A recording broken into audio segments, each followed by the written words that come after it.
NEET പരീക്ഷ റദ്ദാക്കിയിരിക്കുന്നു. പുതിയ തീയതി പിന്നീട് അറിയിക്കും. ഈ ഒരു വാർത്ത നമ്മൾ പലരും ഒരു നോർമൽ വാർത്തയായിട്ടായിരിക്കും കേട്ട് കാണുക. പക്ഷേ ഈ വർഷം +2 കഴിഞ്ഞ് നീറ്റ് പരീക്ഷയിലൂടെ കടന്നുപോയ കുട്ടിയെ സംബന്ധിച്ചിടത്തോളം ഇതൊരു നോർമൽ വാർത്തയേ അല്ല.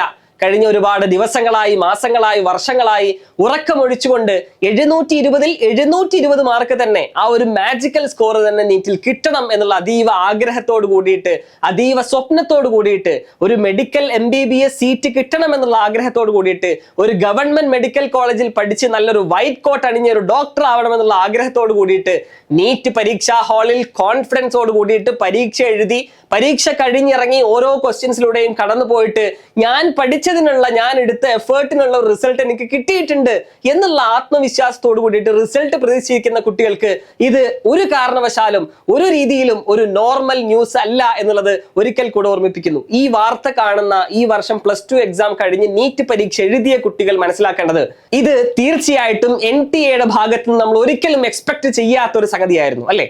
ലക്ഷക്കണക്കിന് കുട്ടികൾ എഴുതിയിട്ടുള്ള ഒരു പരീക്ഷ, അതില് 650ൽ കൂടുതൽ മാർക്ക് കിട്ടിയിട്ടുള്ള കുട്ടികൾ, 670, 680, 700, 705, 710 ഒരുപാട് മാർക്ക് നല്ല സ്കോർ ചെയ്ത കുട്ടികൾ ഉണ്ടായിരിക്കും. അവർക്ക് എന്തായാലും ഒരു ഗവൺമെന്റ് MBBS സീറ്റ് എന്നുള്ള സ്വപ്നം അവർ ഫുൾഫിൽ ചെയ്ത് കഴിഞ്ഞു. അവര് ആ ചെക്ക് ലിസ്റ്റ് ടിക്ക് മാർക്ക് ഇട്ട് കഴിഞ്ഞു എന്നുള്ള പ്രതീക്ഷയിൽ ഇരിക്കുന്ന സമയത്താണ് ഇങ്ങനെ ഒരു വാർത്ത നമ്മളെ കുട്ടികൾ കേൾക്കുന്നത്.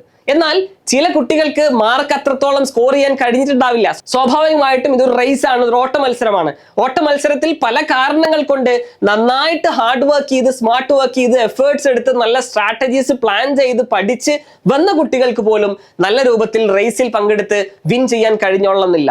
നീറ്റ് പരീക്ഷയിൽ നല്ല രൂപത്തിൽ സ്കോർ അറ്റൈൻ ചെയ്യാൻ കഴിയാത്ത കുട്ടികൾക്ക് ഇത് തീർച്ചയായിട്ടും ഒരു ഗോൾഡൻ ചാൻസ് തന്നെയാണ്.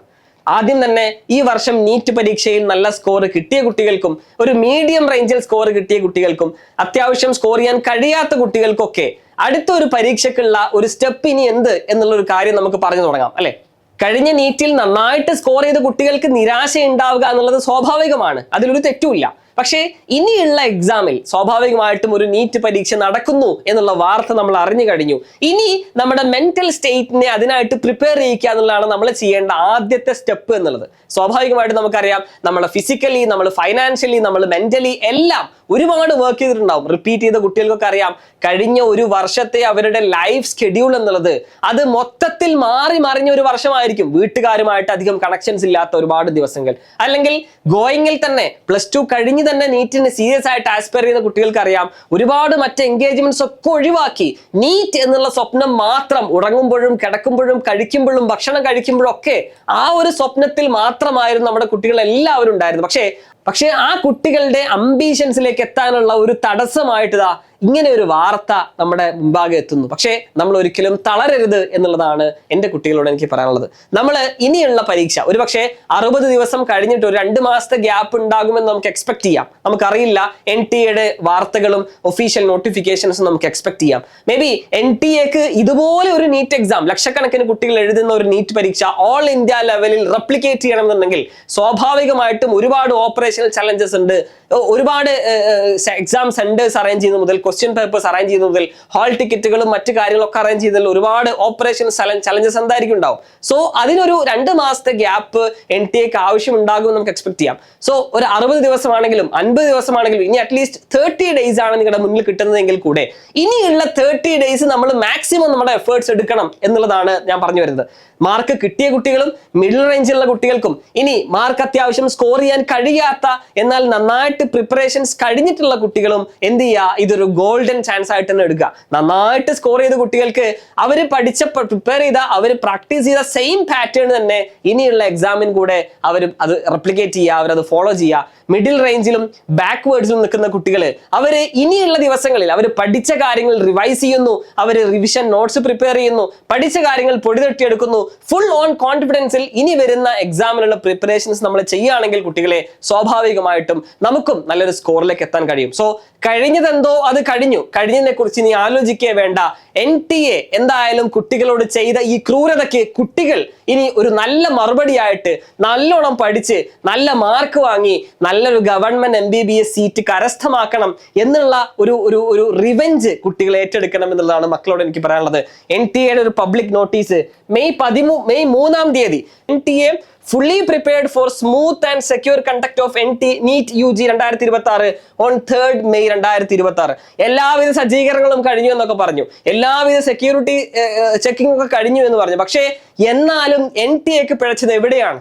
ഇത്രയും അധികം ലക്ഷക്കണക്കിന് കുട്ടികൾ പ്രിപ്പയർ ചെയ്യുന്ന ഒരു പരീക്ഷ, ഓൾ ഇന്ത്യ ലെവലിൽ ഏറ്റവും മിടുക്കന്മാരായിട്ടുള്ള ഭാവി ഡോക്ടേഴ്സിനെ തിരഞ്ഞെടുക്കാൻ അല്ലെങ്കിൽ ഭാവി മെഡിക്കൽ പ്രൊഫഷണൽസിനെ തിരഞ്ഞെടുക്കാനുള്ള ഇങ്ങനെ ഒരു നീറ്റ് പരീക്ഷയിൽ എവിടെയാണ് NTA തെറ്റുപറ്റിയത് എന്നുള്ളത് സ്വാഭാവികമായിട്ടും കുട്ടികൾ NTA ചോദിക്കുന്ന ഒരു ചോദ്യം തന്നെയായിരിക്കും അല്ലെ.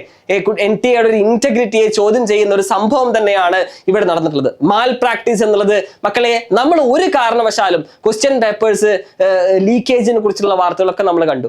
ഒരു ക്വസ്റ്റ്യൻ പേപ്പറോ അല്ലെങ്കിൽ ക്വസ്റ്റ്യൻ പേപ്പറിൽ പാറ്റേൺ മനസ്സിലാക്കി അതേ ക്വസ്റ്റ്യൻസ് തന്നെ റെപ്ലിക്കേറ്റ് ചെയ്ത് കോപ്പി അടിച്ച് ഉത്തരം കണ്ടെത്തി പോകുന്നതല്ല ഒരു പരീക്ഷ എന്നുള്ളത്. നമ്മൾ പഠിച്ചതെന്തോ ആ പഠിച്ച പരീക്ഷയുടെ ഒരു വാല്യുവേഷൻ ആണ് ആക്ച്വലി എക്സാം ഹാൾ എന്നുള്ളത്. അത് മാൽ പ്രാക്ടീസിലൂടെ നേടിയെടുത്താൽ നമ്മുടെ ജീവിതത്തിൽ, നമ്മുടെ ഭാവിയിൽ ഒരു കാര്യത്തിൽ നമുക്ക് അതിന്റെ ഒരു എഫക്റ്റീവ് ആയിട്ടുള്ള പോസിറ്റീവ് ആയിട്ടുള്ള ഒരു റിസൾട്ട് കിട്ടില്ല എന്നുള്ളത് നമ്മൾ ആദ്യം മനസ്സിലാക്കണം. സോ ഇനിയുള്ള ദിവസങ്ങളിൽ, ഇനി എത്ര ദിവസമാണോ ഉള്ളത് അത്രയും ദിവസം നമ്മൾ കഴിഞ്ഞ ദിവസങ്ങളിൽ നീറ്റിന് മുന്നേ ഉള്ള ദിവസങ്ങളിൽ നമ്മൾ എന്തെല്ലാം കാര്യങ്ങൾ ചെയ്തോ അത്തരത്തിലുള്ള ഒരു ഷെഡ്യൂളിലേക്ക് നമ്മൾ തിരിച്ചു പോകണം. റിവിഷൻസ് ആയിട്ടും പ്രിപ്പറേഷൻ ടൈമിങ്സിലായാലും ഒരുപാട് കുട്ടികൾ നീറ്റ് പരീക്ഷ കഴിഞ്ഞ് പല ട്രിപ്പിനും വിരുന്നു പോവലിനും പല എൻഗേജ്മെന്റ്സിനും പോയിട്ടുണ്ടാവും. അതെല്ലാം നമ്മൾ അവസാനിപ്പിച്ച് നമ്മൾ പഴയ ബുക്കുകളിലേക്ക് തന്നെ തിരിച്ചു മടങ്ങണം എന്നുള്ള ഒരു റിക്വസ്റ്റ് കുട്ടികളോട് പറയാണ്. സ്വാഭാവികമായിട്ടും കുട്ടികളുടെ ഒരു മെന്റാലിറ്റി ഇപ്പൊ അറിയാം.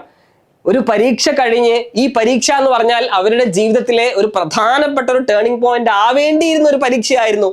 ആ പരീക്ഷയിൽ NTA ഭാഗത്തു നിന്നുണ്ടായിട്ടുള്ള ഈ ഒരു പെരുമാറ്റം അല്ലെങ്കിൽ ഈ ഒരു സമീപനം എന്നുള്ളത് സ്വാഭാവികമായിട്ടും കുട്ടികൾക്ക് ആക്സെപ്റ്റബിൾ അല്ലാത്ത ഒരു സംഗതി തന്നെയാണ് എന്നുള്ളത് അറിയാം. NTA അവരുടെ ഭാഗത്ത് നിന്ന് ഒരുപാട് സെക്യൂരിറ്റി മെഷേഴ്സ് എടുക്കുന്നുണ്ട് എന്നുള്ളൊക്കെ പ്രസ് റിലീസുകളിലും ന്യൂസുകളൊക്കെ നമ്മൾ കണ്ടു. GPS ട്രാക്ക്ഡ് വെഹിക്കിൾസും CCTV സർവലൻസും ബയോമെട്രിക് വെരിഫിക്കേഷൻസും 5G ജാമേഴ്സ് അടക്കം എക്സാം സുഖകരമായിട്ട് സ്മൂത്ത് ആയിട്ട് പോകണമെന്നുള്ള എല്ലാവിധ പ്രിക്കോഷൻസ് എടുത്തിട്ട് പോലും ഇത്തരത്തിലുള്ള പേപ്പർ ലീക്കേജുകളും മാൽ പ്രാക്ടീസുകളും നടക്കുന്നുണ്ട് എങ്കിൽ ചില കുട്ടികളെങ്കിലും ഈ ഒരു വിഷയത്തെ അതീവ സാഹസികമായിട്ട് എങ്ങനെയെങ്കിലൊക്കെ സ്കോർ നേടണം എന്നുള്ളൊരു സമീപനം സ്വീകരിക്കുമ്പോഴാണ് ഇത്തരത്തിലുള്ള പ്രശ്നങ്ങളൊക്കെ വരുന്നത്. എഡ്യൂക്കേഷനെ പലരും കൊമേഴ്ഷ്യലൈസ് ചെയ്യുന്ന ഇന്നത്തെ നാട്ടിലെ ശരിക്ക് പഠിച്ച് നല്ല മാർക്ക് വാങ്ങി ഒരു ഗവൺമെന്റ് സീറ്റ് കിട്ടുന്ന നല്ല മിടുക്കരും മിടുക്കികളുമായിട്ട് നമ്മൾ മാറണം. സോ ഇനിയുള്ള ദിവസങ്ങൾ നമുക്ക് വളരെ ക്രൂഷ്യലാണ്. മാർക്ക് കുറഞ്ഞവർക്കും ഒരു ബോർഡർ ലൈനിലുള്ളവർക്കും മിഡിൽ റേഞ്ചിലുള്ളവർക്കൊക്കെ ഇതൊരു ഗോൾഡൻ ചാൻസ് ആണ് എന്നാണ് എൻ്റെ ഒരു ഒപ്പീനിയൻ. നന്നായിട്ട് പഠിക്കുക, ഓവർ കോൺഫിഡന്റ് ആയിട്ട് ഇരിക്കേണ്ട, കോൺഫിഡന്റ് ആയിട്ടിരിക്കുക. ഒരു പരീക്ഷ കഴിഞ്ഞു, നന്നായിട്ട് സ്കോർ ചെയ്തു, സ്വാഭാവികമായിട്ടും നിങ്ങളൊന്ന് വിചാരിച്ചാൽ ഇതിനേക്കാൾ അടിപൊളിയായിട്ട് ഇനി വരുന്ന പരീക്ഷയ്ക്ക് നിങ്ങൾക്ക് ഇരിക്കാം, പ്രിപ്പയർ ചെയ്യാം. എല്ലാ വിഷയത്തിനും നല്ല മാർക്ക് കിട്ടട്ടെ എന്നുള്ള ശുഭാപ്തി വിശ്വാസത്തോടുകൂടി നിങ്ങൾ പ്രിപ്പയർ ചെയ്യുക. ഏത് സബ്ജക്റ്റിനാണോ കഴിഞ്ഞ നീറ്റിൽ നിങ്ങൾക്ക് പാളിച്ച പറ്റിയത് ആ സബ്ജക്റ്റ് ഒന്നുകൂടെ കോൺസെൻട്രേറ്റ് ചെയ്യുക. എക്സാം ഹാളിൽ ഏത് വിഷയത്തിലാണോ നിങ്ങൾക്ക് കൂടുതൽ സമയം സ്പെൻഡ് ചെയ്തത്, കഴിഞ്ഞ വർഷത്തിൽ അല്ലെങ്കിൽ കഴിഞ്ഞ നീറ്റിൽ നിങ്ങൾ ഏത് സബ്ജക്റ്റിലാണോ കുറച്ചധികം സ്കോർ ചെയ്യാൻ ബുദ്ധിമുട്ടിയത്, സമയം കൂടുതലെടുത്തത്, അതെല്ലാം നിങ്ങൾക്ക് ആൾറെഡി ഒരു ഐഡിയ കിട്ടിക്കാണും. ഒരു റിയൽ മോക്ക് ടെസ്റ്റ് നിങ്ങൾ ആൾറെഡി എഴുതി കഴിഞ്ഞു. സോ ഇത് നിങ്ങളൊരു പാഠമായിട്ട് എടുക്കുക. എവിടെയാണോ പാളിച്ച പറ്റിയത് അത് തിരുത്തിക്കൊണ്ട് അടുത്ത നീറ്റിന് ഫുൾ ഓൺ പവറിൽ, ഫുൾ ഓൺ കോൺഫിഡൻസ് ആയിട്ട് എക്സാം എഴുതുക. All the best. നിരാശപ്പെടേണ്ട ദിവസങ്ങളല്ല ഉള്ളത്. NTA കുറ്റം പറഞ്ഞിരുന്ന സമയം വേസ്റ്റ് ആക്കേണ്ട സമയമല്ല അത്. കഴിഞ്ഞത് കഴിഞ്ഞു, പാസ്റ്റ് ഈസ് പാസ്റ്റ്. ഇനിയുള്ള ദിവസങ്ങളിൽ നമ്മൾ നന്നായിട്ട് പഠിക്കുക. നീറ്റ് നമ്മൾ അപ്പിയർ ചെയ്യുന്നു, നന്നായിട്ട് സ്കോർ ചെയ്യണം. All the best. Thank you.